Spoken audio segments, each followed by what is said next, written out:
with the lovely Michaele Rachlin. Hi, everybody. Hi, Simone. Hi. She is actually one of our power players. For those who don't know, we started a new program on Own Your Power Radio and Own Your Power in general called Power Players on the Move.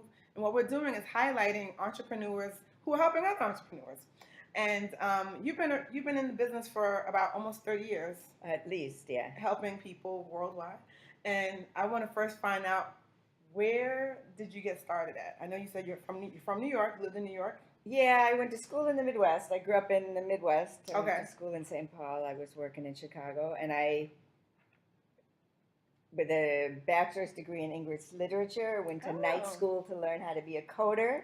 Okay. And did programming and software development a long time ago. Wow. A long time ago. You were doing coding line by line, like back in the day? Oh, you don't want to know. There were punch cards involved at one point. There were punch cards involved. Punch cards? Yeah. I thought I was back in the day, because I knew how to do HTML line by line before Dreamweaver came out, so I thought that was impressive. But this? That's a different session. We'll have that session. So, but from there, I did a lot of project management and business applications, and sort of ended up doing a lot of management, just overall, of technology projects and business things. Okay. And that was a long, it's a lot, yeah, right. So, but today, now I get to do what I want to do. Right. No That's the theory of corporate, things. bosses over you. Work for people I want to work for. Right. And I know you're really passionate about working with startups, nonprofits. So tell me a little bit about what you do for those kind of businesses. Sure. Well, I started out with nonprofits as a big volunteer. I volunteered for the United Way in Miami. I volunteered a lot of hours for a couple of local nonprofits. Mm-hmm. And just from being part of those organizations, realized how difficult it is for them to get enough organized. money. To get enough money to keep running. Gotcha. And that how much of everybody's time and attention has to go into getting more money to keep things running instead of these programs that are important programs. Right.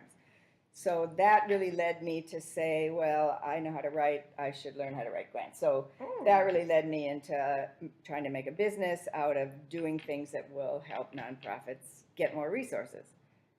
Grant writing, sustainability, right. You know what I'm loving, though? That your degree didn't go to waste. Because that English literature, that writing, look at at that. It still came back. That's why I always tell people, either major in business or English, or you're going to end up using it eventually.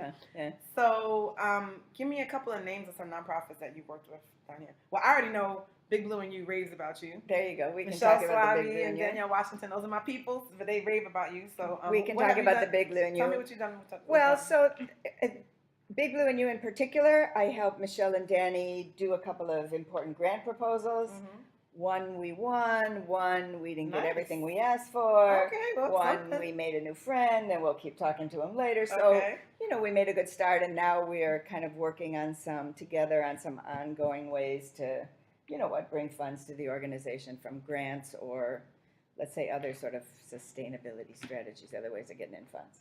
So they're a good client. I have a question about that, because I think a lot of people are kind of, they're in the dark a little bit about how grant writing works. So just curious, you look for grants that are available, you write a grant, and then it takes 6 months, 3 months, a year? Like, what's the normal turnaround? There's the it depends answer to your question, right? So sometimes people will come and they know a grant that they want to get, and they just want me to help them write it for them. Okay. I want to go get this Miami-Dade County Community Arts Grant, bang, and we write it together. Sometimes people come and they say, where can I get some funds for my nonprofit, right? And then I'll help do some research, and we'll do together some sort of networking and, find some possible grants or other funders, and then go after them. Okay. So it's an I depends answer to your question. Okay. Part of the sort of what is sustainability sort of conversation, I think, for nonprofits is, what are all the different ways that nonprofits can bring in money? Mm-hmm. And that's sometimes a bigger question than just having to be fully dependent on grants for 100% of your funding. Right, yeah, it's a little tricky. So you get into sort of strategies for broadening your base and how to do it. It all takes time. I think that's the only thing to be aware of. It's not like, I'm going to do a GoFundMe and have another $100,000 in the bank. Right. That's why I think a lot of people don't understand how it works. I'll say this. Somebody taught me this, and I think it's true, right? fundraising, sort of like dating. Uh-oh. It's like a process, right? You don't, like, get everything you want on the first date, I suppose, right? Not Miami dating. No, I'm just kidding. Well, or maybe old school dating. Or you maybe court the person, or they court you, or right. Or and I guess the other part of that would be you want like dates that'll stick around because they'll keep funding you too. But I like it doesn't come all at once. So it's like looking for a sugar daddy. No. Yeah, a lot of them will get this one. A lot of them. It is a good analogy. You think about it, right? Right. Or other strategies to have funding. It doesn't have to be prostitution. I was like a non-sexual sugar daddy, but anyway. Oh, is there such a thing? Said prostitution. Oh God, don't get me started. Let's stay focused. Okay. All right. So, talk about the regular startups that are not nonprofits. Okay. Like, what are some issues that you help them with, or what is a reoccurring issue? I think I would like to know. Well, what do you see happening? I try to sort of treat each one as its own unique whatever, but I will give a good example of a partner I worked with, a client I worked with who has a great idea for a startup, but maybe, let's say, didn't quite know how to get it started. I don't have money, I don't know where to go, I don't know what to do. So business plan maybe? So do you help them with that or no? Some of it was business plan, absolutely, and then some of it was just practical strategies, like she wanted to sell these things online, and so we found somebody who could do it for her, so she wouldn't have to make them herself. Mm-hmm. We found somebody who would host her e-commerce platform, so she didn't have to build something. So it became like a little snap and fit, and it was easy to put it together and get it started. Do you help people with their teams at all, or managing teams, or building teams? I think that's another big issue. Yeah, well, and one of the things you learn when you start out as a computer programmer and then you end up having to be a project manager and get people to do things, project managers tell you that their job is like herding cats. So you do sort of, it's true. You can write that one down too. That's pretty scary. So you do sort of learn how to, get everybody working together. So yeah, I have a lot of practice building teams and sort of getting teams working together effectively or mentoring people. So yeah. Okay. Especially when they're all over the place and they don't, what do you call those? People virtual teams. Oh, yeah. That's true. Where it's always a challenge to coordinate who's doing what, and I thought you said, and you didn't do that, and I was waiting for you. Them, yeah. Communications, baby.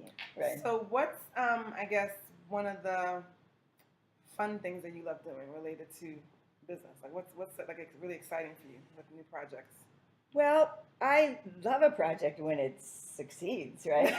Of course. I like to take on a project because I like to see it happen. Right.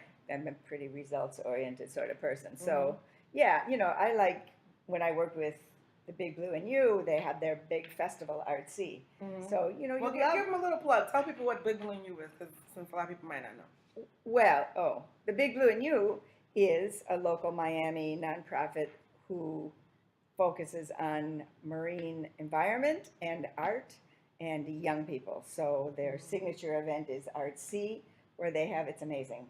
The artists, they have tons of kids. They have this Ocean Kids, all the science group from the University of Miami, and the kids come and they spend the whole day and they do art projects and they do science projects and they do paddle boarding and wow. Anyway, and everybody goes home with a whole different understanding of the marine environment. Right. Yeah. So this year, I love that. That's so needed. It's a great event. This year, people don't know. This year was probably a couple thousand kids. Whoa, really? I think so. Or a good 1,000 and plus. Yeah, it was a nice event. Impressive. Yeah, no, it's a nice event on Virginia Key Beach. Mm-hmm. So what was fun was, all that work and that fundraising and the what leading up to having that amazing event. So it was a great day and a good celebration. All the hard work come to play. I love that. And then you also work with Girl Power. I do work with Girl Power. What do you do with them? And what is Girl Power, so people know? Girl Power is an organization that works with girls 11 to 15 for the most part in Miami, Overtown, Liberty City, Alapata. They do a whole bunch of programs after school, summer, STEAM, summer camp they're having right now. STEAM, science, technology, engineering, arts, and math. Nice. Summer camp. That's new. I never heard that one. STEAM. Yeah. Okay. Anyway, they got a bunch of programs they're doing with Miami-Dade, the public schools. Their local Girl Power has been here in the community for 15 years, just sort of grown from the need of the community. Right. So what do I do So at you Girl bring, Power? you bring mentors in, or you? Well, you personally, I'm on the board of directors. Right. So okay. I kind of help strategize and keep the Keep organization running. Yeah. Keep a board in line. Yeah, I get to be a voluntary grant writer over there. Oh, wow. Wow. More, it's kind of, big picture So stuff. what is like the Signing high a few checks. demand right now as far as like all the, you do a lot of different things. So let's tell people all the things you do and then tell me what are some of the top things that people really have been coming to you for. So with interesting people I've talked to lately, several different people who are in the process of starting up their new business, or their new business is kind of this big and going okay, but they want to really take it to the next level. Right, do something else. And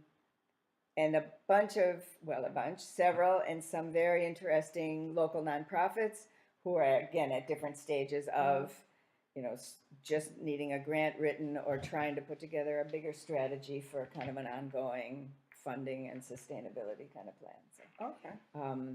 I'm enjoying working at a lot of these nonprofits. One of the things I like about this program with you, Miss Simone, is it'll give us the chance to introduce some of them to your power players and give them some exposure. And, for all of them, that's all part of, an ongoing sort of how do I make my organization better known and more branding sustainable. Is so huge, and So everybody wins. I like this deal a lot. Right. All right. Well, that's really the reason why I created it, because that's been an ongoing thing. People always call me for referrals, for exposure, and a lot of people don't get out the house. They're always behind a computer thinking Facebook is the only thing. They don't network, they don't do any other programs. And obviously, I always tell people advertising should be, not the top of the list. Try to do other things, network, build your connections. But I figured, why not put all of my talents together and all my exposure and my connections. Your friends and your friends' friends. And then pack y'all up and then ship you out. But look how we met. We didn't tell that story.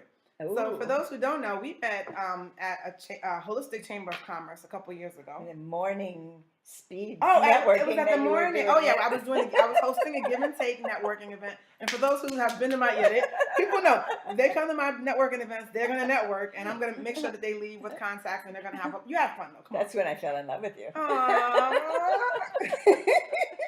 Yeah, I actually really encourage people.